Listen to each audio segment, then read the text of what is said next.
Hi, I'm back. Today I want to restructure the way that I do these videos to make it a little bit more useful for people who are listening. Today, how I'm going to do from today onwards is that I will talk about a given subject and why does it matter.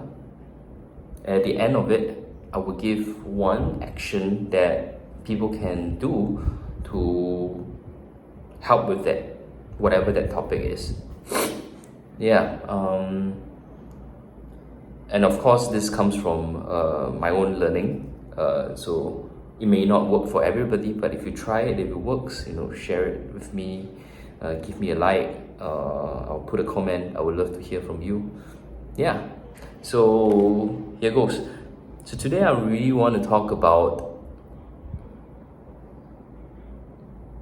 how to build relationships together with your loved ones or friends, or anybody you want to make a connection with. And I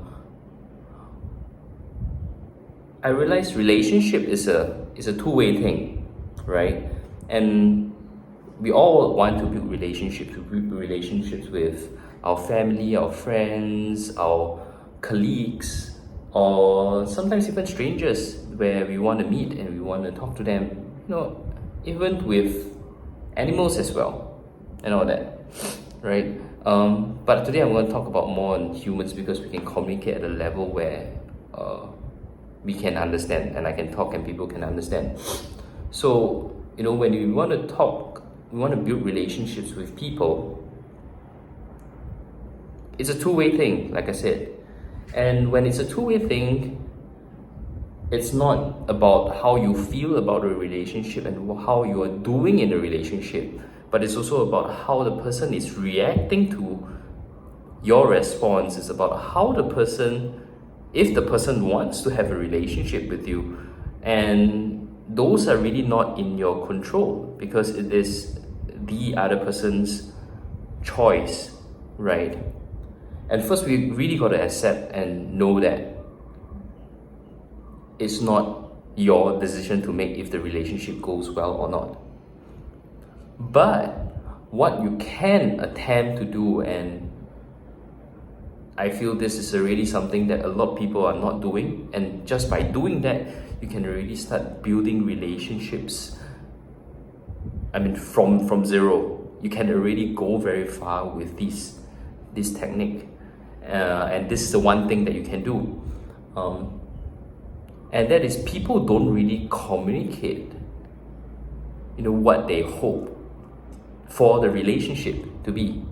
So let's say if I'm meeting with an investor or a business partner that I really want to work with him, right?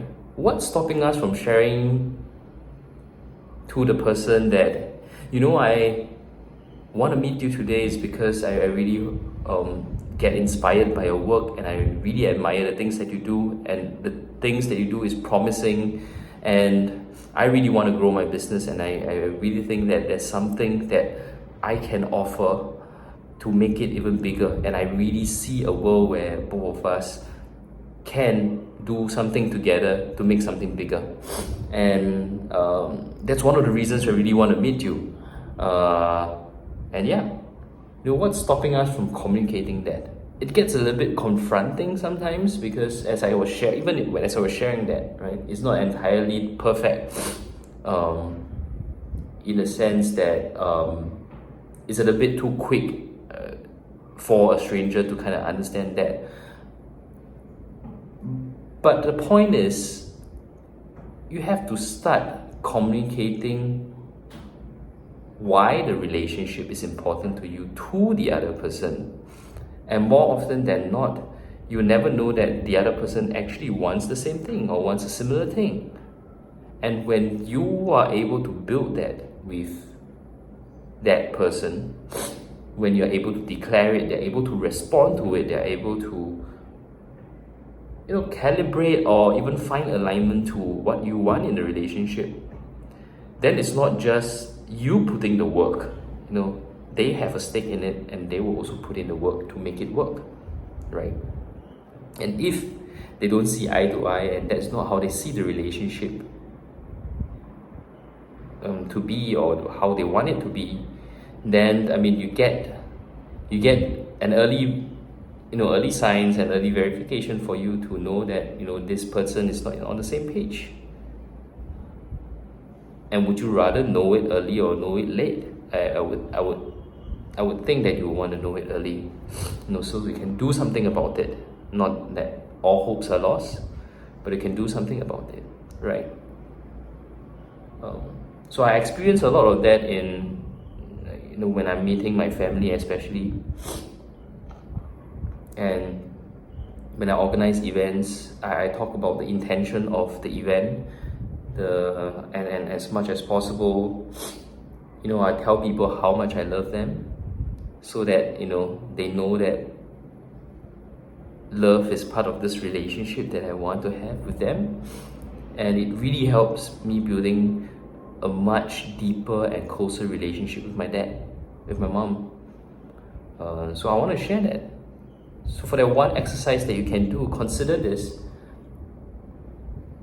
Think about, ponder about, what do you want in the relationship with that certain someone. That's the first thing. You don't think about, how do you say it, all that first. You want to be clear in your head first. So do that first. Talk about, ponder about what do you want in the relationship. What do you want in, what do you want in it, right? Then the second step, then think about, how you should say it in a way that delivers but doesn't dilute the intention of your words. Doesn't dilute the intention, but at the same time communicates it. Sometimes you can be creative about it. I mean, if love is just what I want, it can just be a hug. And yeah, there's always a way to formulate your sentences such that it's much more easier to receive from the other person. And you always got to consider that, because at the end of the day, you want to build a relationship with them. So you have to consider how do they respond to it. Not in the sense to limit you, but to be aware how are they responding, so you can adjust what you need to on your side to make it work for the relationship. It goes both ways, if that makes sense, right? So so yeah, try it. Step one, ponder about what do you want from the relationship. Number two is, formulate it in such a way that you can communicate that with that special someone. And of course, go do it. Don't think so much about it. Because if it's something you haven't done before, more than likely it's something that is scary to do, or there's fear in it. So you want to just do it. Don't wait. Because time is always passing, and you never know when you miss the opportunity to make something happen in your relationship. So, yep, that's all I want to share today. It's a little bit longer today, but I hope this benefits everyone. Thank you for listening, and see ya.